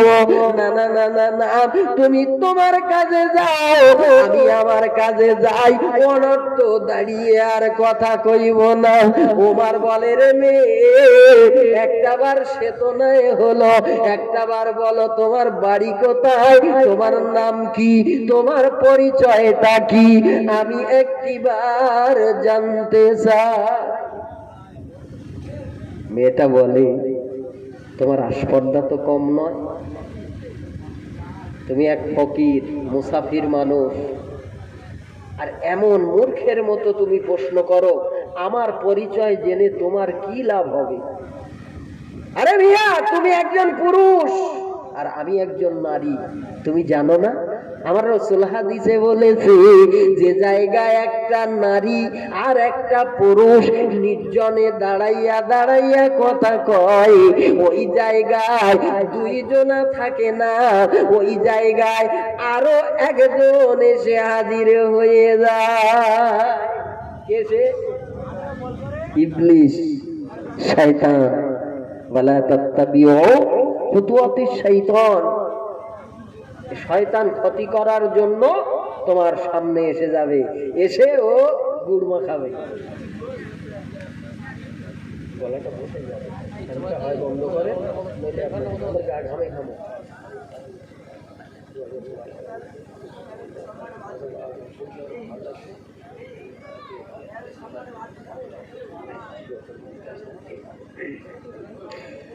আলহামদুলিল্লাহ। তো এইবারে হযরতে ওমর রাদিয়াল্লাহু তাআলা আনহু অবাক হয়ে গেলেন। রাসূলের হাদিস বলছে, মেয়েটা টুকটুক করে কোরআন বলছে, হাদিস বলছে। ওমর বুঝে ফেলেছে এই মেয়েটার ভিতরে আল্লাহর কোরআন আছে, আল্লাহর হাদিস আছে, আল্লাহর নবীর হাদিস আছে। এ তো ইসলামের গণ্ডির ভিতরে ছাড়া বাইরে একটাও কথা বলে না, এই মেয়েটার ভিতরে দিন আছে। আমার বলছে আর একটু নেড়ে চেড়ে দেখি, এর ভিতর থেকে কোরআন হাদিসের কথা বার হচ্ছে, আমার শুনতে খুব মজা লাগতেছে। কিন্তু যাকে জাহেল বলে গালি দিচ্ছে, মূর্খ বলে গালি দিচ্ছে, মেয়েটা কি চেনে, জানে যে কার সামনে দাঁড়িয়ে আমি কথা কইছি? মেয়েটা জানে না, মেয়েটা জানে না। অর্ধেক পৃথিবীর খলিফা তিনি, আজ তার সামনে দাঁড়িয়ে কথা বলছে, মেয়েটা জানে না। মেয়েটা বলছে, তুমি মূর্খ, তুমি জাহেল, তোমার সঙ্গে আর আমি কথা বলবো না, আমি আমার কাজে যাই। বলছে, জননী মা। ওমর বলে, মা তুমি চলে যাবে, আমার ব্যথা নাই, আমার কোনো দুঃখ নাই, তবে একটা বার বলো, বলো একটা বার বলে দাও, তুমি কোথায় যাইবারে মা? বলছে, আমি যাইব একটা অচেনা মানুষের কাছে, যার গল্প আমি অনেক দূর থেকে, যার ইতিহাস আমি শুনে, আমি ছুটে ছুটে ছুটে ছুটে এই সোনার মদিনায় আমি পৌঁছে গেছি। বলছে, ব্যক্তিটাকে? বলছে, সেই ব্যক্তিকে তুমি চেনো? তুমি কেন, তামাম পৃথিবীবাসী চেনে, তিনি অর্ধেক পৃথিবীর খলিফা, তার নাম হলো ফারুকে আজম, আমির আল মুমিনিন, খলিফাতুল মুসলিমিন, হযরতে ওমর রাদিয়াল্লাহু তাআলা আনহু। জোরে জোরে কোন সুবহানাল্লাহ। ওমর বলছে, তাহলে মেয়েটা আমার কাছেই এসেছে, আবার আমাকেই চিনতে পারে না, তাহলে মেয়েটার বাড়ি তো এখানে নয়। আমার পরিচয় হয়তো সে গল্পে পেয়েছে, কিন্তু আমাকে জীবনে দেখিনি মেয়েটা, এই জন্য চিনতে জানতে পারে না। আচ্ছা মা, তাই তুমি ওমরের সঙ্গে সাক্ষাৎ করবে? বলছে, হ্যাঁ। বলছে, আমাকে তুমি চেনো? মেয়েটা বলছে, আপনাকে চিনে আমি কি করব? আপনাকে চেনার কোনো প্রশ্নই ওঠে না, আপনি তো মুসাফির মানুষ, একটা ফকির মানুষ, কাঁধে একটা ঝোলা আছে, গায়ের পোশাকও তেমন ভালো না, কয়েক জায়গায় তালি মারা আছে দেখছি, মাথায় একটা পাগড়ি আছে, তেমন ভালো নয়। আরে আপনি চিন্তা করুন, অর্ধেকটা পৃথিবীর খলিফা, তার বেশটা কেমন ছিল? মানুষ বাদশা বলে চিন্তা চিনতে পারতো না। আজকের সামান্য একটা দেশের এমনি করে মন্ত্রী হয়ে, প্রধানমন্ত্রী হয়ে 800 টাকা দামের প্লেন কিনে চড়িয়ে বেড়াচ্ছে। বুঝতে পারেননি? একটা চশমা পরেন 4 লক্ষ টাকা দাম, অত সহজ না।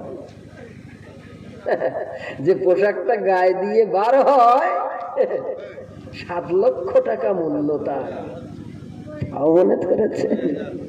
হ্যাঁ, যার ভিতরে দিন নাই সে তো অন্ধকারে পড়েই থাকবে। পৃথিবীর জমিনে অপচয় করা যাবে না। আপনি যদি অপচয় করেন আপনি হবেন শয়তানের দুলাভাই। এই অর্থ অপচয় করা যাবে না, অপচয় করা যাবে না। ওরম শয়তানের খালাতো ভাই, ফুফুতো ভাই, মামাতো ভাই, দুলা ভাই কত আমাদের সমাজে ভরে গেছে। আমি এক এক করে যদি আমি সমালোচনা করি, সমীক্ষা করি, সব বার হয়ে যাবি। আমরা একের পর এক বুঝতে পারবো রে আব্বা। চলুন একটুখানি আলোচনা শোনা যায়। আমি আপনাদের মাঝে ফুটিয়ে তুলতে চাই কোরআনের মান। আপনারা না দিলেও, আমি না দিলেও স্বয়ং আল্লাহ কোরআন হাদিসের মান দিয়েছে। বলুন সুবহানাল্লাহ। যদি বলেন আল্লাহ কি করে দিয়েছে, আপনি কোরআন অনুপাতে চলুন, আপনি হাদিস অনুপাতে চলুন, আপনি আল্লাহ তাআলার এই জমিনের একটা শ্রেষ্ঠ ব্যক্তিত্বে পরিণত হবে। আপনার ইজ্জত বেড়ে যাবে, আপনার সম্মান বেড়ে যাবে, সবাই আপনার আদর সোহাগ করবে, আপনি সবার দরদের একজন ব্যক্তিত্ব হয়ে যাবেন। এটাই হলো সবচাইতে বড় পাওনা। জোরে জোরে বলুন সুবহানাল্লাহ। এটা সবচাইতে বড় পাওনা। পৃথিবীতে একসঙ্গে মিলে মিশে যদি ইজ্জত সম্মানের সঙ্গে আল্লাহ আমাকে বাঁচিয়ে রাখে, এর চাইতে বড় পাওনা আর কিছু আছে? কত মানুষের টাকা আছে, সামনে আসসালামু আলাইকুম, পিছন দিক ফিরে গালাগালি দেওয়া শুরু করেছে। বলছে পাকা চিটিং বাদ যাচ্ছে, কবে তুলে নেবে আল্লাহ? পিছন ফিরে বলতেছে। আচ্ছা, ওই বেশি থেকে কোনো লাভ আছে সমাজে? পিছনে গালি দেয়, পিছনে নাকশিট খায়, পিছনে যার পর নাই এত সমালোচনা করে। আমি সমালোচনার পাত্র হব, তবে আমার জন্য ভালো সমালোচনা মানুষ করুক। খারাপ কথা যদি কয়, গালি দিয়ে যদি বেড়ায়, তাহলে আমার মতো নির্বোধ আর পৃথিবীর জমিনে কেউ নাই। আরে নির্বোধ হব না কেন? আমার মতো চিটিংবাজ তো আর কেউ নাই। পাকা চিটিংবাজি করে দুনিয়া করতেছি, যে পাকা চিটিংবাজি করে দুনিয়া করছি। আর আল্লাহ বলেছে যে ব্যক্তি মুনাফিক হবে কাফেরদের চেয়ে 70 গুণ আযাব আল্লাহ তার জন্য মওজুদ করে রেখেছে। বেশি করে বলুন সুবহানাল্লাহ। নাউযুবিল্লাহি মিন যালিক। ও বাবা, আরে 70 গুণ বেশি আযাব হবে কার? মুনাফিকের। বুখারীর হাদিসে এসেছে মুনাফিকের 3টি চরিত্র আছে। কটা বললাম? কথা বলে তো মিথ্যা কথা বলে, তার কাছে যদি কেউ আমানত রাখে সেটা খিয়ানাত করে, আর সে মাঝে মাঝে চগলখড়গিরি করে। চুগলি করা বলে, এর কথা ওর লাগায়, ওর কথা এর লাগায়। আর এই স্বভাবটা পুরুষের মধ্যে তো আছে, আর সেই সাথে সাথে আমার মায়েদের মধ্যে একটা মোটা অংশের আছে। তারা পরের গল্প ছাড়া করতে জানে না। দেখবে আছে না নাই? মুসলমান, তুমি পরের সমালোচনা করো, তুমি গীবাত গিল্লে করো, তুমি নিজের গল্প করতে পারো না। তুমি কিসের মুসলমান? এক সময় আগের জামানায়, তখন গোলাম কেনা বেচা হতো। এক হাতে এক গোলাম তুলেছে, আর ওই হাটে এক কৃপণ ব্যক্তি যে হাজির হয়েছে। কৃপণ, খুব কিপটি মানুষ। এখন সে যে উঠেছে সস্তা গোলাম খুঁজতেছে, আর এ লোক সস্তায় বেচবে। তো সবাইকে বলছে, ভাই আমার এই গোলামটা বিক্রি হবে, তোমার গোলামের গুণ বলো। বলছে আমার গোলামের সমস্ত গুণ ভালো, তবে একটা দোষ আছে। বলছে কি? বলছে আমার গোলাম একটু চগলখোর করে, একটু চগলখড়গিরি করে। কথা বুঝতে পেরেছে? তো কেটে তো বলছে বাড়ি যেয়ে ওর লাইন করে লোবানি ভাই, এ কম দামে পাওয়া যাবে তো? বলছি হ্যাঁ একদম পানির দামে দিচ্ছি, অসুবিধা নেই। অন্য গোলাম যদি 1000 রিয়াল হয়, এ 200 রিয়াল, তাহলে দাও, আমি ওইটাই নেবো। একটু চগলখড়গিরি করে বাড়ি যেয়ে বুঝি সুঝি লাইন করলো। বাবা, মানুষের সব পরিবর্তন হলেও একটা জিনিস কত সহজে পরিবর্তন হয় না, সেটা কি? সেটার নাম হলো স্বভাব। প্রতিটা ব্যক্তিত্বের এক একটা স্বভাব আছে। কারণ খারাপ চরিত্রের স্বভাব আর কারো ভালো চরিত্রের স্বভাব আছে না নাই? সব পরিবর্তন হতে পারলেও স্বভাব মুসলমানের অত সহজে পরিবর্তন হয় না। এখন এই কেপটে মনির ওই গোলামটা কিনে নিয়ে বাড়ি এসেছে, 2-5 দিন সময় গেছে, দেখছে ভালোই চলছে, অসুবিধা নেই। এখন 5 দিন পরে মালিক গোলামকে বুঝিয়ে বলতে, আজ এই কাজগুলো করবি, আমি একটু দূরেই কাজে যাচ্ছি, সন্ধ্যা হলে ফিরবো, তুই বাড়ি থাক। এখন ওর সেই ব্যায়াম শুরু হয়ে গেছে, নারী কুটকুট করতেছে যে আজ 5 দিন মুখ বন্ধ করে রেখেছি, আর তো সম্ভব না, আজ মালিক চলে গেছে, এই ফাঁকেই একটু শুরু করি। গোলাম আস্তে আস্তে খুশখুশ করে অন্দর মহলে বাড়ির ভিতরে চলে গেছে। চাচিমা জিজ্ঞাসা করছে, কি ব্যাপার, খিদে লেগেছে, খানা খাবি নাকি?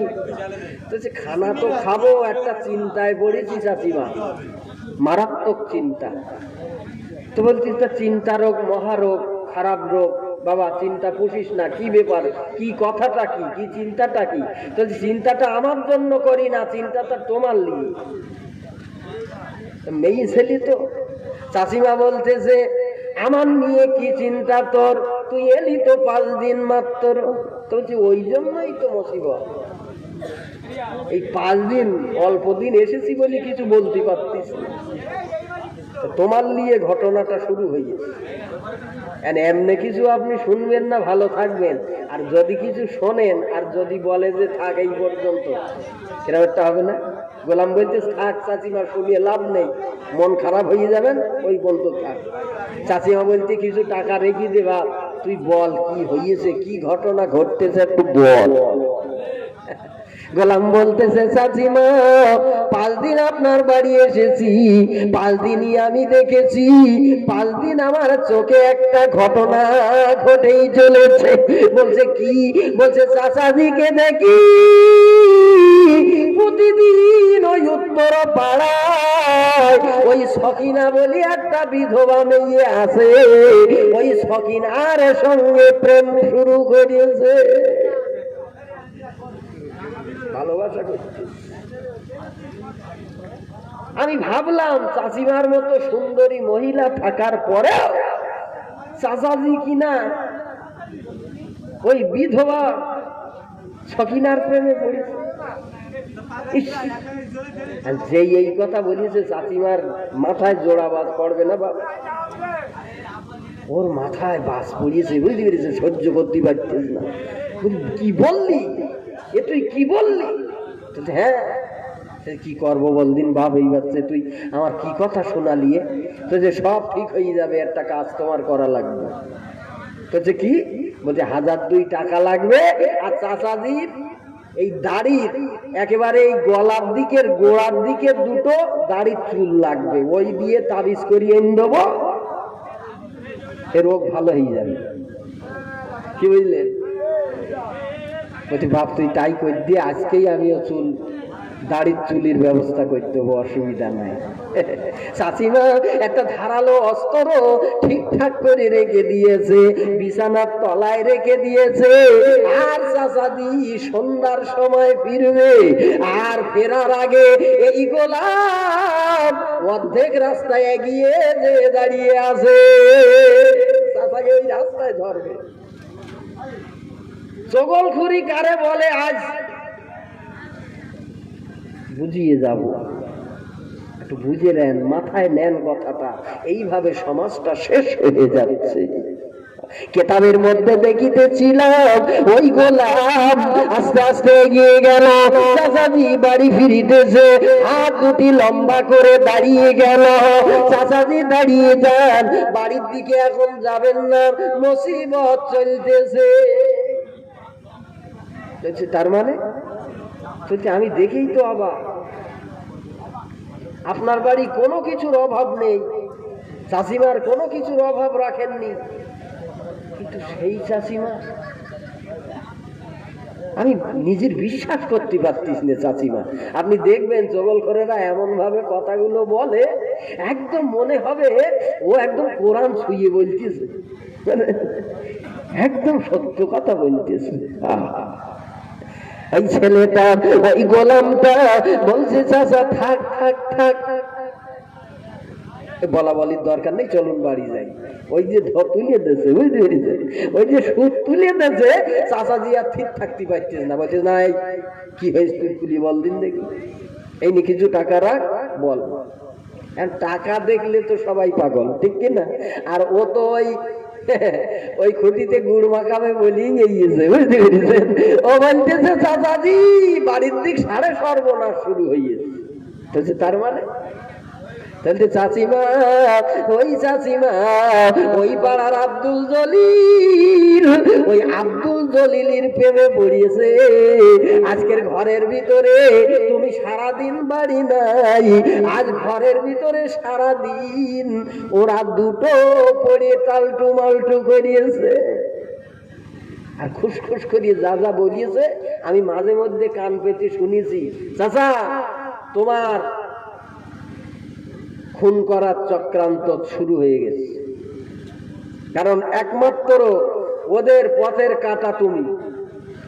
আজকেই আলোচনা করতেছিল, আজ রাত্রেই তোমার মার্ডার করে দেবে। তা আমার কথা বিশ্বাস করা লাগবে না, যদি তুমি বিশ্বাস করতে হয় তাহলে রাত্রে তুমি আজ ঘুমিও না, ঘুমানোর ভান করি থাকো, দেখো কি কাজ হয়। কি আগুন ধরাচ্ছে বুঝতে পেরেছে? বাড়ি এসে খাওয়া দাওয়া করে বিছানায় শুয়ে পড়েছে, বিবি মাথা টিপে দেয়, গা টিপে দেয়, শরীর টিপে দেয়, হাতটা টিপে দেয়, কদম টিপে দেয়। চাচাজি বলে, ওরে বিবি তুই আমাকে এত আদর করিস না, আজকের কেন এত আদর যত্ন করতেছিস বল? তার মানে চাচিমা তো তাড়াতাড়ি ওর ঘুম পাড়াতে পারলেই ওর দাড়ির দুটো চুল কাটতে পারবে। আর চাচাজি বলতেছে নিশ্চয়ই আমার ঘুম পাড়িয়ে এরা কাজ সারবে, তাই এই জলঢাল করতেছে, দাঁড়া আজকের আমি আর ঘুমাবো না। ও খুব তাড়াতাড়ি চোখ দুটো বন্ধ করে ঘুমানোর ভান করে পড়ে গেছে, চারিদিকে চার হাত পা দে একদম যেন ঘুমিয়ে পড়িয়েছে। কিন্তু ও আস্তে আস্তে মাঝে সাঝে আবার দূরবীর করে দেখতেছে, বিবির গতিবিধি খেয়াল রাখতেছে, কি করে দেখলে। এখন নাকের কাছে হাত দেয়, চেহারার সামনে হাত নাড়া দিচ্ছে, কোনো ব্যাপার নেই, গায়ে হাত দেয়, কোনো ব্যাপার নেই, কষ্ট করে এসেছে তো তাড়াতাড়ি সকাল সকাল ঘুমিয়ে পড়েছে, একদম 100% ঘুমিয়ে গেছে। এইবার আমার কাজটা হাসিল করে ফেলি। ও বিছানার তলা থেকে আস্তে করে ধারালো অস্ত্রটা বার করেছে। এইবার আস্তে আস্তে আস্তে আস্তে স্বামীর গলার দিকের দুটো ওই দাড়ির চুল কাটা লাগবে বলে গলার দিকে অস্ত্রটা রেডি করে নিয়ে যাচ্ছে রে বাবা। আর ওই মালিক দুম করে দুইটি চোখ মেলে দিয়েছে, দুইটি চোখ মেলেই দেখে সর্বনাশ, আমার বিবি অস্ত্রটা আমার গলায় নিয়ে যায়, তার মানে দাবিয়ে দিলেই আমি জবাই হয়ে যাবো। তাহলে গোলাম তো মিথ্যে বলে নাই, গোলাম তো ঠিক বলেছে যে আমি একমাত্র পথের কাঁটা, আমাকে সরিয়ে দিতে পারলে ওদের প্রেম প্রীতিটা কায়দা করিয়ে জমবে। দাঁড়া, আমার খাবি, আমার জায়গায় থেকে পরের সঙ্গে প্রেম করবি, আর এইটা আমি সহ্য করব, তুই ভাবলি কি করে? দাঁড়া। ও করেছে খপ করে বিবির হাত ধরেছে, হাতের ফোঁসা ধরে বাম হাত দিয়ে অস্ত্রটা কেড়ে নিয়েছে। আমি বহুদিন থেকে অনুভব করছি, কিচ্ছু বলি না বিবি, তোমার কোনো কিছুর অভাব রাখেনি। বিবি ডুকরে কেঁদে পড়েছে, চোখ দিয়ে পানি চলে এসেছে। স্বামীর কদম জড়িয়ে ধরতে যায়, স্বামী দূরে সরে যায়। তোর মতো কাল লাগেনি, আর আমার বাড়িতে রাখবো না। আমার বাড়িতে কেন, এই দুনিয়ার কোথাও তোর স্থান হবে না। তোর মতো বিষাক্ত পয়দান আমি শেষ করে দেব। প্রতিটা বাড়িতে এই আগুন ধরিয়েছে না ধরেনি, যার সেই বুক করে রেখেছে। স্বামী রেখেছে একদিকে, বিবি রেখেছে আর একদিকে। দাম চলতেছে। ইংল্যান্ড আমেরিকার ওই কালচার মুসলমানের ফ্যামিলিতে প্রবেশ করেছে। বলছি নাকি? হয় স্বামীটা ভালো, বিবিটা খারাপ, আর বিবিটা ভালো, স্বামীটা খারাপ। রাত দিন গন্ডগোল। কি গন্ডগোল? এই ফোন ফোন করি, শুধু বলছিস তোমার এত লোকের ফোন আছে, কারোর ফোনে মিস কল আসে না, তোমার ফোনে শুধু মিস কল আসে কেন? এত মিস কল তোমার ফোনে আসে কোথার থেকে? ফোনটা আমার কাছে দাও। হ্যাঁ, কেডা ফোন করে, আমি একটু তার গোষ্ঠী উদ্ধার করতে। শুরু হয়ে গেল। এই যে শুরু হইল, বাবা ও আর কে থামাবে? কে থামাইবে? ভাই চা ওইদিকে একটু দিয়ে, ওরা খুব কামড়াচ্ছে ভাই। হ্যাঁ, অনেকটা রাত হয়ে গেছে ভাই, এদের দেওয়ার পরে ওইখানে একটু দিও, ওখানে বসো, তোমাদেরও দেবে ইনশাল্লাহ। একবার দরুদ শরীফ আল্লাহুম্মা সাল্লি আলা সাইয়্যিদিনা মাওলানা মুহাম্মদ ওয়া আলা আলিহি।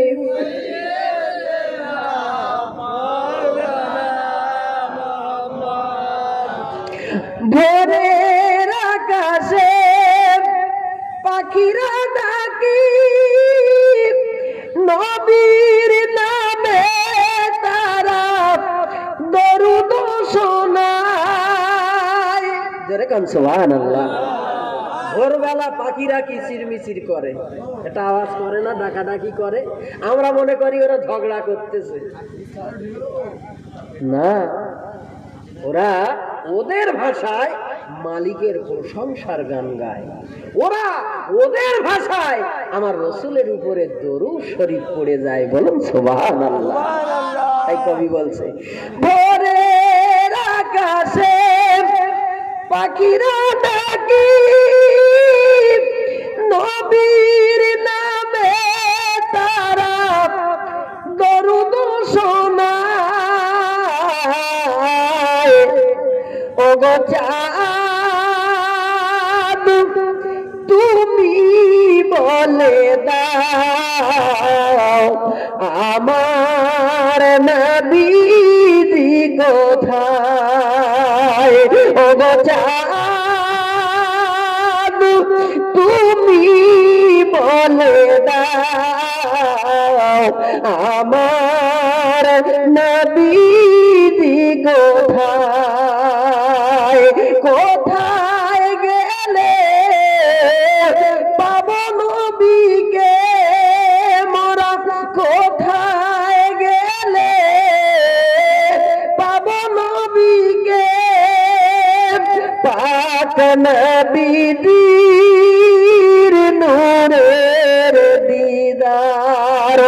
ওগো চাঁদ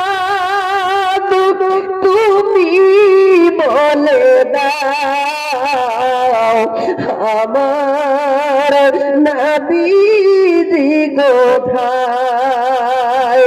ওগো চাঁদ তুমি বলে দাও, আমার নবীজি কোথায়?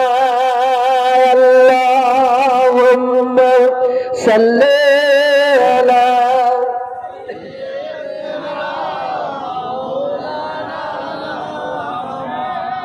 وعلى آل سيدنا। আমার সোনা মানিকেরা, একটুখানি কথা কি বিষাক্ত এই দুনিয়ায়। স্বামী কোনো পরোয়া করল না, বিবি বলে আমার কথাটা একটু শুনুন, আমার কথাটা একটু শুনুন, আমার একটা কথা বলার অন্তত সুযোগ করে দিয়ে চুলের মুঠি ধরে স্বামী কি করেছে জানেন? একটা কোপ দিয়ে তলোয়ারে ওর ঘর থেকে মুন্ডুটা মুহূর্তের মধ্যে আলাদা করে দিয়ে মুহূর্তের মধ্যে মার্ডার হয়ে গেল, খুন হয়ে গেল, ঘর আলাদা, মুন্ডুটা আলাদা। এটা কিসের কারণে? ওই মুনাফিকির কারণে। বলুন ঠিক কিনা? মুনাফিকির কারণে। একটা নিষ্পাপ জীবন, একটা নিষ্পাপ জীবন। যে সমস্ত মেহমানেরা এসেছেন, আমাদের খানা রেডি হয়ে গেছে, আপনারা যেখানে আছেন বসে থাকুন। কমিটির সদস্যরা আপনাদের কাছে খানা নিয়ে যাবেন, আপনারা প্রত্যেকে খানা খেয়ে যাবেন। মাশাআল্লাহ। আপনাদের রাগ হচ্ছে নাকি? আপনাদের অসুবিধা লাগছে না তো? হ্যাঁ, অনেকে হয়তো মনে মনে করতেছে আল্লাহ কোথা থেকে এসেছে আর যা শুরু করিয়েছে, কত টাইম যে নেবে। হ্যাঁ, আর বেশি টাইম নেবো না, 1টা বাজলো তো। হ্যাঁ, দেখতে দেখতে আমি প্রায় আপনার 2 ঘন্টার উপরে সময় নিয়েই ফেলেছি। আর বেশিক্ষণ নয়, আপনারা বসুন, আমাদের খানা রেডি হয়ে গেছে, ওগুলো আসবে, আপনাদের দেবে, আখিরি দোয়া হবে, আমরা যে যার বাড়ি চলে যাব। রাজি আছেন তো? নারায়ে তাকবীর। এই আওয়াজে জলসা হবে কেমনে? আপনাদের আওয়াজ তো বাবা, আপনাদের আওয়াজ বসে গেছে, একটু জোরে কোন নারায়ে তাকবীর। আলহামদুলিল্লাহ। হ্যাঁ, এরকম আমি যতক্ষণ থাকবো এরকম চাঙ্গা থাকতে হবে, তাহলে আমি দুটো কথা বলতে পারবো, নসিহত বলতে পারবো না। একটা মুনাফিক কত ক্ষতি করতে পারে সমাজের, আমি সেটা প্রমাণ দেওয়ার জন্য ছোট্ট এই টপিসটা আপনাদের উপহার দিয়ে আবার ওই সেই ওমরের জায়গায় ফিরে যাব। আমি বলতেছিলাম না, সেই ওমরের ওখানে ফিরে যাব। চলুন এইবারে কি হলো ঘটনা একটু দেখি। আর বিবি মার্ডার হয়ে গেছে, খবর পৌঁছে গেছে বিবির বাপের বাড়ি। বাপ ভাই প্রতিবেশী যে যারা যে যেখানে ছিল গাড়ি করে চলে এলো, এসে বাবা ওই জমিদারকে ধরেছে, ওই মনিবকে ধরেছে, একেবারে শেষ ধরা ধরে পিটিয়ে পিটিয়ে ওই বাবা ওই মালিককেও মেরে ফেলে দিয়েছে। তাহলে একদিকে স্ত্রী মারা গেল, একদিকে স্বামী মারা গেল। ও বাবুদিরা, একে পিটিয়ে মেরেছে, ওকে জবাই করেছে, আর থানা থেকে পুলিশ চলে এসেছে। ওই বাড়ির আশেপাশে যারা ছিল, আত্মীয় স্বজন যারা ছিল, তাদের হাতে হাত পরিয়ে সকলকে জেলখানায় নিয়ে গেল। আর গোলাম ওই বাড়ি বহল তবিয়তে বগল বাজাইতেছিল। ও বাবুদিরা, এটাই হলো মুনাফিকের দৃশ্য দুনিয়ায়। তাহলে আপনারাই বুঝুন, ও আব্বুজিয়ানেরা, ওরে সোনার মানিকেরা, মুনাফিক সমাজে কত ক্ষতি করতে পারে। এই জন্য আল্লাহ বলেছে, কাফের বেঈমানের চেয়ে 70 গুণ বেশি আযাব আমার আল্লাহ মুনাফিকদের জন্য রেডি করে রেখেছে।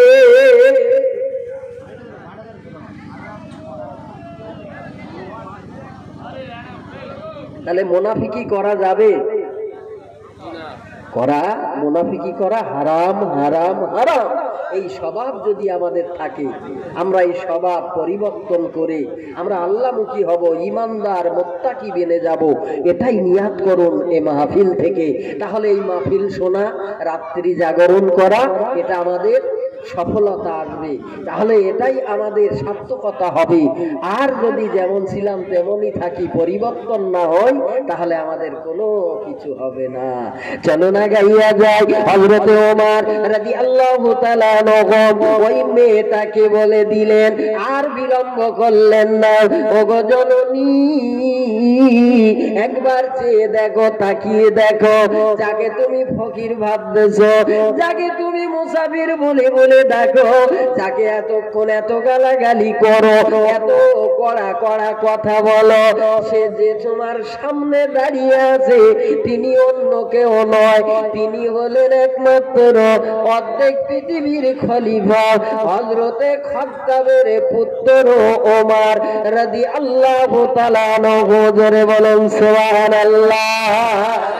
ওই মেয়েটা যেমনি শুনেছে, যেমনি জানতে পেরেছে স্বয়ং ওমর খলিফাতুল মুসলিমিন আমার সামনে দাঁড়িয়ে আছে, এতক্ষণ কার সামনে এত খারাপ খারাপ কথা বলেছি, না জানি আমার আর নিস্তার দেবে না, তাই নিজে মুহূর্তের মধ্যে আরে নিজের জ্ঞান হারিয়ে ফেললেন, নিজে বেহুশ হয়ে ওই জমিনে পড়ে গেলে। মেয়েটা মুহূর্তের মধ্যে একটা গাছের গোড়া কেটে দিলে গাছ যেরকম দম করে জমিনে পড়ে যায়, ওই মেয়েটা দম করে ওই জমিনে পড়ে গেলেন, বেহুশ হয়ে গেলেন। ওমর বলছে, আমি কি করব? ঠিক আছে বাবা, তাহলে ওমর কি করবে? ছোলায় ছিল গোলাপ জমজমার পানি, কোরআনের আয়াত পড়ে জমজমের পানি নাকে মুখে ছিটা দিলেন, আল্লাহর হুকুমে মেয়েটার হুঁশ ফিরেছে। ওমরের কদম জড়িয়ে ধরতে যাবে, ওমর সরে গেলেন। কেন মা, তুমি আমার পায়ে ধরবে কেন? না হুজুর, এতক্ষণ ধরে অনেক রকম কথা বলেছি হুজুর গো, না আপনি যদি ক্ষমা না করে দেন তাহলে আমি আল্লাহর কাছে জবাব দিতে পারবো না। আমি তোমাকে তখনই ক্ষমা করে দিয়েছি মা, তুমি ওমরের সঙ্গে দেখা করতে এসেছো কেন? হুজুর, আপনার কাছে আমি একটু আশ্রয় চাই, আমার একটু মাথা গোজার মতো ঠাই করে দেন। তুমি তোমার বাড়ি কোথায়? তোমার পরিচয়টা দাও। আমার বাড়ি রোম দেশে। আমার রোম দেশের যিনি বর্তমান রাজা, ওই রোম বাদশাহ কাইজার, তিনি হলেন একমাত্র আমার দাদু ভাই। জোরে বলুন সুবহানাল্লাহ। আমি রাজ পরিবারের রাজকন্যা। ওমর বলছে, রোম বাদশাহ কাইজারকে আমি চিনি, সে তো মস্ত বড় খ্রিস্টান, সে মস্ত বড় খ্রিস্টান, মুসলমানদের সহ্য করতে পারে না, ইসলাম বিদ্বেষী, সে তো ইসলাম বিদ্বেষী রাজা, মুসলমানদের ধরে ধরে সে শুলে চড়িয়ে মেরে দিচ্ছে, সে ফাঁসি দিয়ে মেরে দিচ্ছে, আযাব দিয়ে দিয়ে গরম তেলের কড়াইতে চাপিয়ে মেরে দিচ্ছে।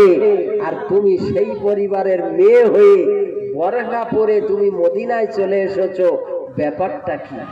বলছে, ও গো বাদশা জাহান, আপনি শুনুন না, শুনুন না, আপনি একবার শুনে নিন, আমি আপনাকে জানিয়ে দিই, ও গো আল্লাহর বান্দা, নবীর দ্বিতীয় খলিফা ওমর, আমি 6 বছর বয়সে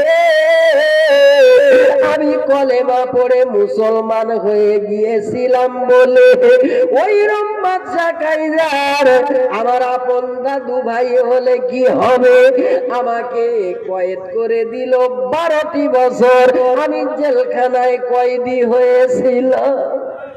কত বছর? 12 বছর বাবা, 12 বছর জেলখানায় কয়েদি। বাবা, আজ এই পর্যন্ত থাক, আল্লাহ চাইলে আবার যদি 4 চোখের মিলন ঘটায় ইনশাল্লাহ দেখা যাবে। দেখতে দেখতে 2 ঘন্টা থেকে 2.5 ঘন্টা আপনাদের মাঝে কথা রাখলাম। এখন একটু দোয়া হবে।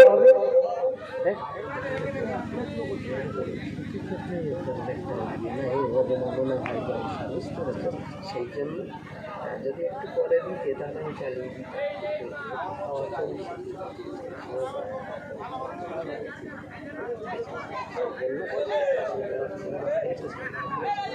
ঠিক আছে, যাই হোক বাবা, তাহলে আমি বিদায় নিচ্ছি, একটু দোয়া করে যাই। আল্লাহ আমাদের জানা শোনার চেয়ে বেশি বেশি পরিমাণে আমল করার তৌফিক দেন, বলুন আমি। হ্যাঁ, 2.5 ঘন্টা হয়ে গেছে। আরে খাওয়া এমনি তো হয়ে যাবে, এক্ষুনি হয়ে যাবে। খেতে খেতে 5 মিনিট খাওয়া লাগবে।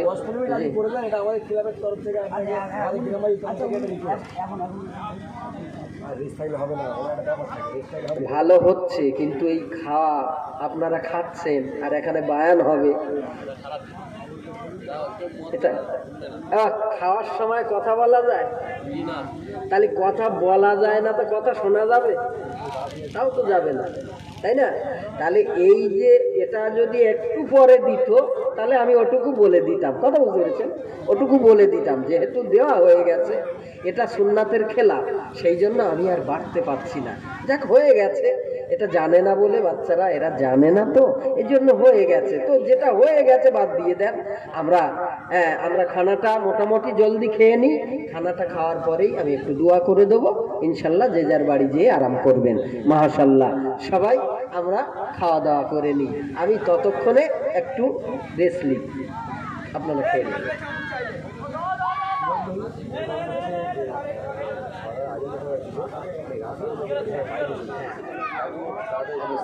ঠিক আছে, ওকে ওকে।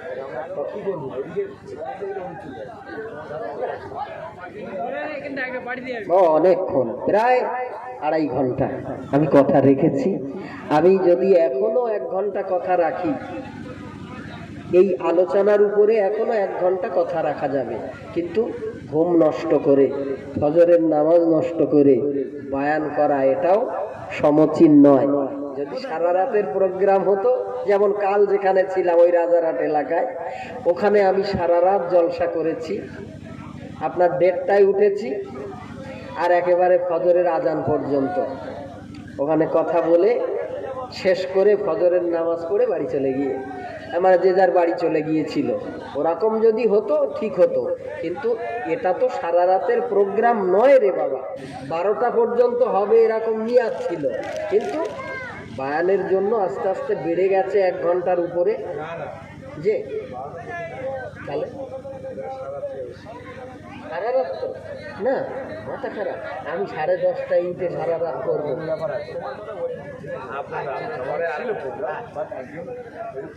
অসুবিধা আপনি যদি 2:30 থেকে 2টা নামেন, আপনার 2:30 থেকে মনে ফজর পর্যন্ত বড় কথা ছিল। হ্যাঁ, এবং